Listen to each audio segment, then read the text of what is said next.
So yo, what's up mga kabisdak, no? So ngayon meron pala akong ituturo sa inyo. Baka isa din kayo sa nakaranas nito, no? So kung ikaw ay nag-YouTube ngayon or small YouTuber, meron akong ituturo sa inyo kasi nangyari din sa akin to, naranasan ko. Baka isa din kayo sa kumbaga hindi dumating yung yung AdSense, yung sa Google AdSense, tama?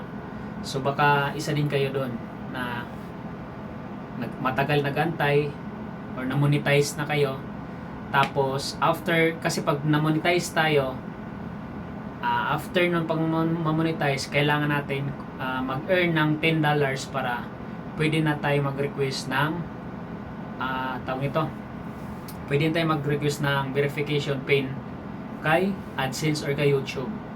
So ngayon, based sa aking experience, kasi gusto ko ituro sa inyo, malay nyo naranasan rin to at hindi dumating yung Google AdSense nyo. Hanggang ngayon, kasi pag after nun, halimbawa, nagpadala ng message sa inyo si YouTube na kailangan nyo nang mag-request for verification. So, or i-verify, i-update nyo yung yung YouTube channel nyo. So, ngayon, ang nangyari, hanggang 4 months lang yun, guys, no?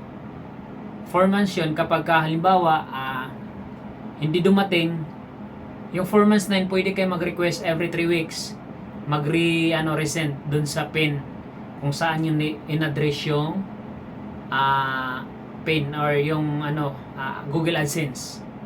So halimbawa Pasay, katulad ko sa Pasay, so nangyari wala talagang dumating kahit pinuntahan ko walang dumating sa bahay, walang dumating kahit pumunta ako sa Google, mismong post office.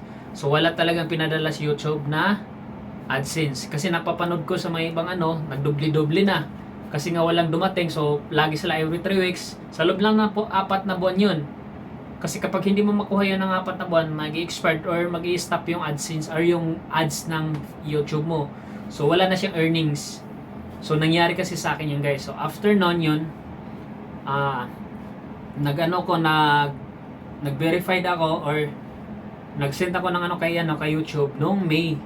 So hanggang ngayon, guys, wala talagang dumating. May, June, July, August, September, October, November na ngayon. Tama, 6 months na. So May, June, July, August, September. Nung September, guys, biglang na-expired or hindi na talaga, nag-stop na, wala nang AdSense yung ads yung mga YouTube, yung mga Facebook, mga video ko. So nag-stop na yung earnings. So ngayon wala talaga, pumunta ako dun sa post office, wala talagang dumating yun, guys, no? So ngayon ituturo ko sa inyo, malay nyo makatulong din ako kasi nga nagtry lang naman din ako at effective siya. So ituturo ko ngayon, wala akong kumbaga step by step ko siyang ituturo sa inyo. Baka sakaling makatulong po sa inyo.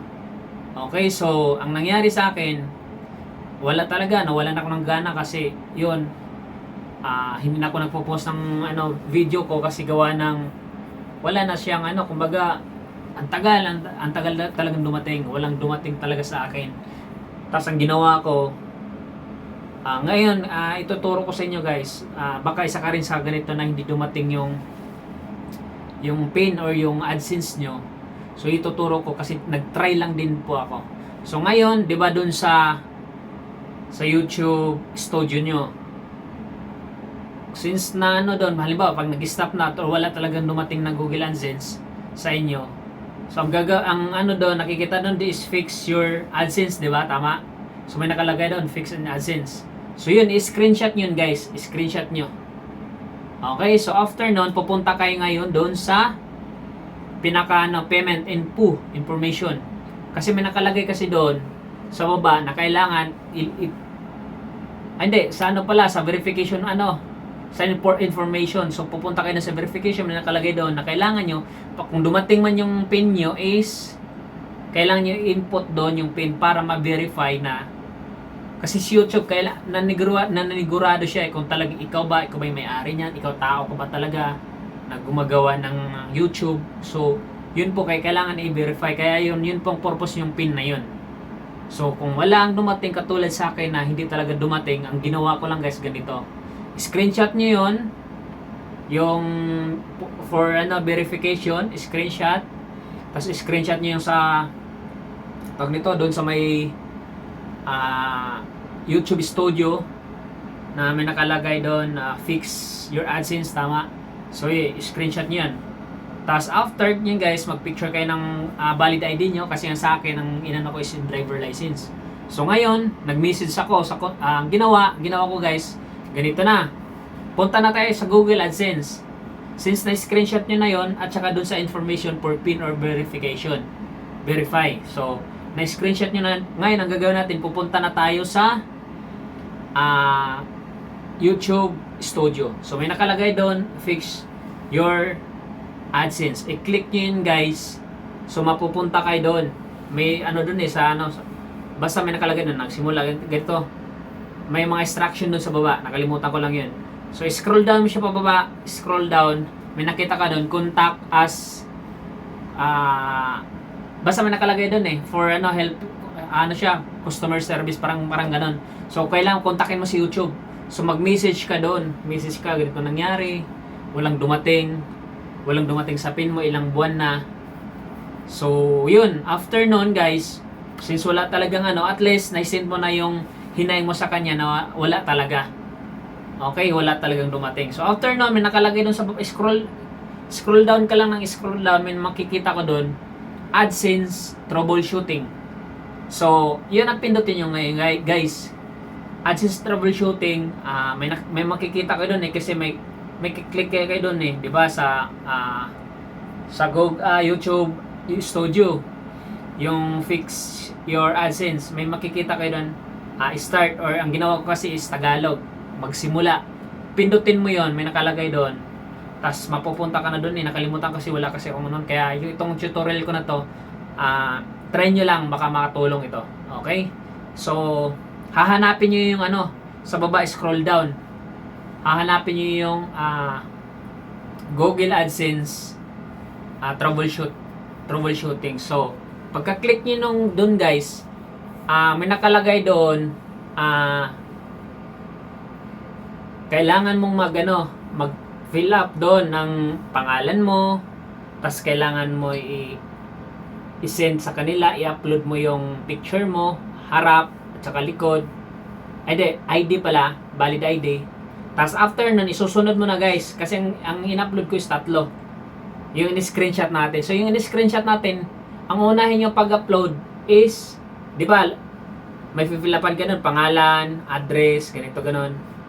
Tapos, pag after nun guys, doon na kayo sa yung ni-screenshot nyo, i-upload nyo na yung dalawang yung screenshot nyo. Tapos after nun guys, di ba nakapag-message na kayo doon sa sa help center ng YouTube or sa Google AdSense.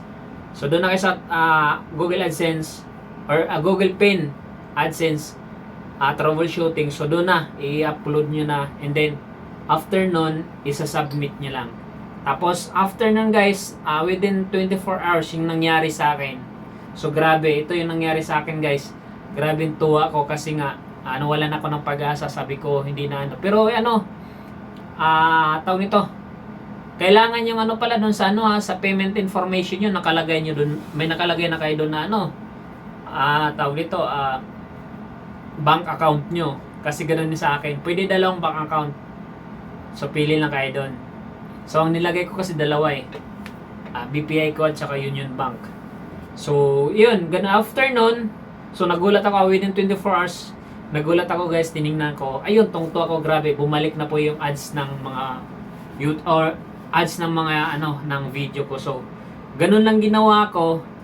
So, ibig sabihin, natanggap or nakita ni YouTube yung mga ginagawa ko.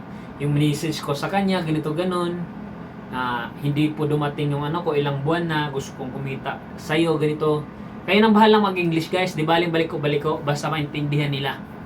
So, gano'n yung ginawa ko. Tapos yung sinabi ko na screenshot, tapos mag-upload kayo ng pinakaano niya na valid ID kung may driver license kayo or wala, passport, mga ganun, UMID, mga ganun. Basta valid siya na ID. Yun ang kailangan ni YouTube. So, ganun lang yung ginawa ko. So, sana at nakatulong ito kung isa ka rin sa hanggang ngayon sa katulad ko na small YouTuber na hanggang ngayon na tawag nito na monetize na, tapos may earnings. Sayang kasi guys, may earnings tapos may stop yung ads. Nakakaano kasi alam mo, pinaghirapan natin, may stop tapos dahil nga doon sa pin, kasi nga si YouTube gano'n, kailangan talaga niya na ay patunayan na tayo talaga yung naggumawa ng ano na yun, ng channel na yun, kasi kaya kailangan ng pin. So yun lang ginawa ko, sana makatulong. Try nyo lang guys, message nyo si YouTube kung isa ka rin sa hindi dumating, kung wala dyan sa post office nyo yung pin nyo hanggang ngayon, gawin nyo lang, try nyo lang yung ginawa ko na may makatulong tong video na to. So yun lang, maraming salamat. Huwag kalimutang i-subscribe at i-like yung aking YouTube channel. Marami pa akong gagawing video tutorial na na-experience ko rin. So yun lang, maraming salamat. So bye bye.